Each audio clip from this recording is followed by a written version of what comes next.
साहित्य काचेचे 5 ग्लास सारख्याच आकाराचे असल्यास उत्तमच. पाणी कोणतेही 2 पाण्यात विरघळणारे रंग. सुती कापड, टिश्यू पेपर, रद्दी पेपर यापैकी कोणताही एक पेपर.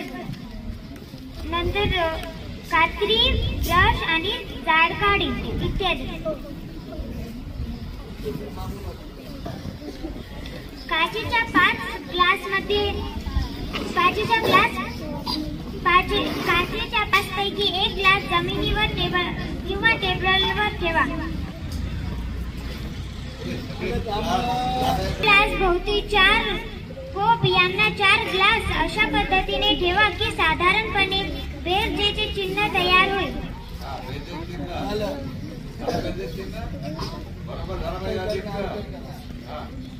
हे बाजूला ठेवलेले 4ही ग्लास मध्यभागी असलेल्या ग्लासच्या खूप जवळ ठेवा. साधारणपणे ग्लास मध्ये बोटांचे 2 कांडे एवढे अंतर राहील. आता सुती कापडाचे कैचीच्या मदतीने 3 बोट रुंदीच्या व 1 ते 1.5 वीत लांबीच्या 4 पट्ट्या कापा. पट्ट्या कापलेले ना, पट्ट्या कापले.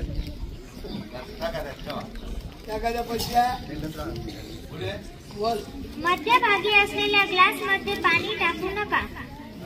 हा ग्लास रिकामाच ठेवा. आता मध्यभागी असलेल्या ग्लासच्या बाजूला असणाऱ्या 4ही ग्लास मध्ये ग्लास पूर्णपणे भरेल एवढे पाणी सावकाशपणे भरा.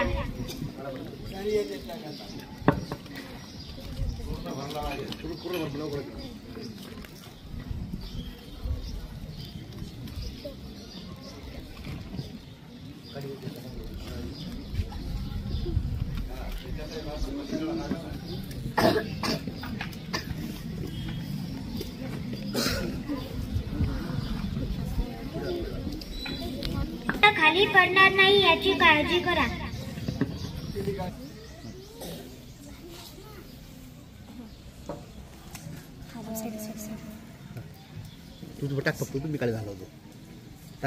मध्यभागी असलेल्या ग्लासच्या समोरासमोर असणाऱ्या दोन्ही ग्लास मध्ये लाल रंग टाका.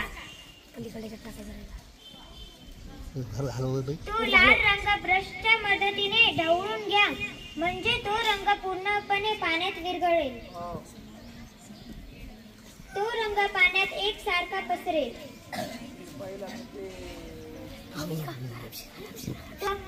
ब्रशच्या मदतीने ढवळून घ्या. मध्यभागी असलेल्या रिकाम्या ग्लासमध्ये व दुसरे टोक त्याच्या बाजूला असलेल्या रंगीत पाण्याच्या ग्लासमध्ये सावकाशपणे टाका. पाय इकडे यातलं पाणी इथे द्या. हळूहळू वेळ लागतो का? उठा उठ दिसते. वेळ लागते, खूप वेळ लागते. टाकल्याबरोबर येते का?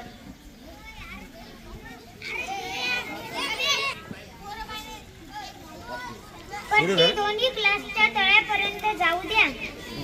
पट्टी तळ्यापर्यंत बुडविण्यासाठी ब्रश काडीची मदत घ्या. अशा प्रकारे 4ही कापडी पट्ट्या ग्लासमध्ये सावकाशपणे बुडवा.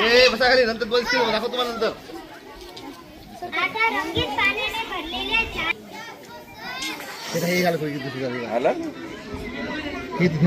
आले सर.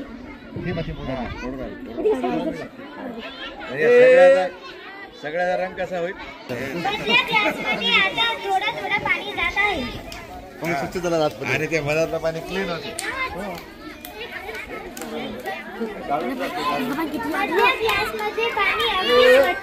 तुला एवढं कळत नाही, तू खाली खाली बसा. नंतर दाखव तुम्हाला. नंतर पाणी पूर्ण दिसते तुम्हाला इथून. हे मी दाखवतो तुम्हाला. नंतर दाखवतो.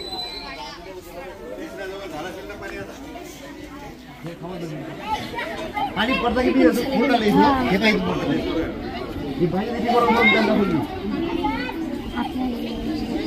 फोल्डरला खाली खाली खाली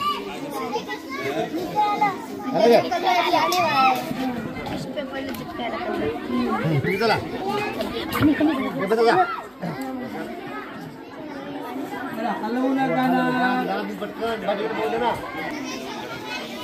निरीक्षणाद्वारे ए की झालं पाहिलं दरवाजा घ्या कलर पाणी हे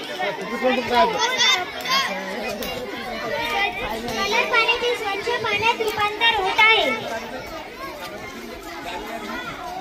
भरलेल्या ग्लासमध्ये जाते याचे कारण असे की पाणी आणि कापडाच्या रेणूमधील आकर्षण बल हे पाण्याच्या रेणूमधील आकर्षण बलापेक्षा मजबूत असते त्यामुळे पाणी कापडाकडे ओढले जाते आणि कापडी पट्टीमधील पाणी रिकाम्या ग्लासमध्ये जाते या संपूर्ण प्रक्रियेस पेशीयुक्त क्रिया असे म्हणतात उदाहरणार्थ झाडाची मुळे जमिनीतील आर्द्रता शोषून घेतात व खोडाद्वारे झाडाच्या इतर भागांना पुरवतात